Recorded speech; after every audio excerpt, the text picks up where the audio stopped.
Train carrying 1,600 workers from Jharkhand to work on the border roads project in Ladakh on roads and bridges and culverts along the China frontier have reached Udhampur this morning and are now on their way in a huge convoy to Leh and beyond. Ashish Singh, my colleague and Strategic Affairs Editor, also joins us on the phone line. Ashish, we spoke of this earlier as well. This is an important development, Ashish. And that's the best way to sum it up, that India is taking, these challenges very seriously. That's correct. And India is going ahead. And this is not just specific to a specific location in Ladakh, where the roads and the bridges are being rapidly built, but this is almost the entire line of action control between India and China. For the benefit of viewers, these 1,600 workers, I'll explain to them where exactly are being deployed. Now, it's not just Ladakh, the Uttarakhand, Sikkim, Arunachal Pradesh, and a couple of more areas which basically have faced a lot of infrastructure issues in the last few decades and have been raised by the Chinese side. The Indian government has come up with a new way of conveying the signal and the messaging that come what may, this is not going to stop, despite this being the core issue as far as India-China LAC standoff is concerned.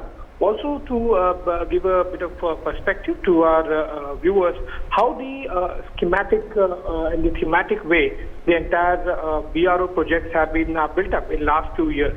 For example, between 2009 and 2014 and 15, the BRO's budget generally remained stagnant at an approximate amount of 4,000 crore.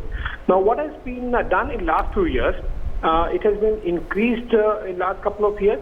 In 2018, it was 5,400 crore. In 2019-20 financial year, it has been raised up to 8,000 crore. And now in the coming financial year, as per the proposals and the talks going on at the Army headquarters with the Ministry of Defence, is going to cross up to, is going to go up to 10,000 crore rupees. This will be almost 2.5 times than the budget which remained of the BRO until 2014. This also is an indication how the entire BRO infrastructure along the LAC is being taken up seriously. And it's not just a matter of an episode involving, say, a Doklam issue or the Galvan or the Ladakh issue. This is being done in a thematic manner. Also, with the help of a few more numbers, I'll explain to our viewers. For example, the BRO is constructing 61 India-China border roads, which are also known in the military term as ICBRs. With the length of approximately 3,350 kilometers across the Himalayan frontier. And out of these, 75% road length is blacktop, and almost 99% is over and trafficable. Only 40 kilometers is yet to be connected. So when you talk about such a huge infrastructure being done along the LAC, which has by and large been neglected in last 2 decades, and that has resulted in the China's domination in the area. Before India goes ahead with the military domination, or at least the equal standard along the LAC with the Chinese side, this has been done in a schematic manner, in the theme-wise approach, so that in next 2 years, the Indian Army will have a much larger, better quality, all-weather access to the areas, specifically the brigade and battalion level, where if the situation arises, then when the brigade and battalion level built up can be done, and that can be made permanent. So this is a larger game from the immediate future perspective point of view. But what has happened in last 48 hours is something that we've just broken to our viewers. 1,600 plus the daily wage workers have been sent from Jharkhand to Udhampur, and the reason they've been brought to Udhampur is because it's not just being sent to the convoy is not being just sent to Ladakh, but as I mentioned, multiple areas in Uttarakhand, Sikkim, Arunachal Pradesh, so that all along the LAC infrastructure can be completed rapidly. And I don't think there could be better signaling, a stronger signaling coming from India's side to China. Right, and Ashish, obviously this is an important development. And, we are in the middle of a de-escalating situation between, India and China. What kind of an impact is this going to have on the Chinese side? Obviously, there will be some reactions that will come from there. In fact, as a matter of fact, we need since the colonel, brigadier, and major general rank level multiple meetings, more than half a dozen such meetings have taken place after the corps commander, which is the 3-star from India side. That meeting took place last Saturday. The lower rank meetings have already witnessed the issues being highlighted by the Chinese side as far as this BRO infrastructure along the LAC is concerned. But when you have the Indian government going ahead with it in a more intense manner than what was being done, say, a couple of months before, it's a very, I would say, dominating message from the India side. And when you have the lower rank meetings taking place along the LAC, in fact, even today, as we speak, a couple of such meetings are on at Petroleum Point 14 and Galvin area at the major general and the brigadier rank level. It kind of helps these officers convey India's position in a much stronger manner, that if you don't want to take a step back, don't take a step back. We will also not take a step back, and our infrastructure will continue. It kind of supports, pushes forward India's agenda along the LAC and provides a much stronger platform and talking point to these lower rank officers when they interact with their Chinese counterparts in the specific areas. And that's where the strong signaling is being done.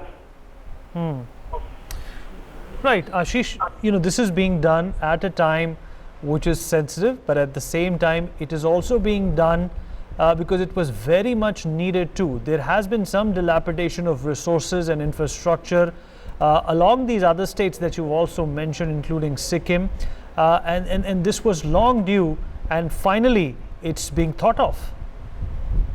Yes, and it's not being thought of just in a matter of, say, I would say a few months or a knee-jerk reaction arising from an episode of a Doklam or a Galvan or Pangong. So this is the numbers I gave to our viewers. This is an indication that how it's being done in a thematic manner, year by year increase in the BRO's projects and the budget of the Border Roads Organization. The impact point, if you see, if in like one line, if I have to conclude, this basically would be having an impact from India to China, that we want de-escalation, but not on the Chinese terms. The de-escalation is basically should happen on the Indian terms, and the Indian term and condition is very clear. Come what may, the civil infrastructure, I would say the dual infrastructure, both for civil and military, along the LAC will not stop. That is being conveyed. Ashish, do you think that this is also a signal or a sign of our, a paradigm shift in our policy, towards our border areas, especially with China? Certainly, and we have seen that happening for last at least 4 to 5 years, as far as this approach and the paradigm shift is concerned. To back this statement, I would just cite an example. For example, the Doklam issue that took place in 2017 and lasted for almost 3-4 months. The Doklam is not Indian territory. Doklam was, we call it Doklam. It's originally in the local terminology is called Dolam. It actually is a Bhutanese territory. When you have the Indian army going and crossing over into the Bhutanese territory to stop Chinese infrastructure, that itself had given the first large signal that how the Indian paradigm and the major shift as far as India's approach at the LAC with China has changed. It was not even in specific India, I would say, territory, but Indian government going ahead, asking army to cross over to the Bhutanese territory to stop the Chinese side was a huge, huge message. What we are dealing currently is obviously a bilateral issue that does not involve any kind of tri-junction or any kind of, I would say, issue with the third party. It is a bilateral matter, but the huge shift that has taken place in last 2 years has been consistent. And although there always could be, from a think tank perspective, from an expert and strategy point of view, there could be always areas of improvement as far as dealing these aspects are concerned. But by and large, if you see, the entire approach has changed. It is much bolder, stronger, at the same time executing what's being done in terms of talks, in terms of approach, in terms of signaling. It's being executed on ground as well. Ashish, thank you so much for giving us those details and joining us on this very important development, and we'll keep our finger on the pulse of that development. For more such videos, subscribe to the NewsX YouTube channel, hit the bell icon.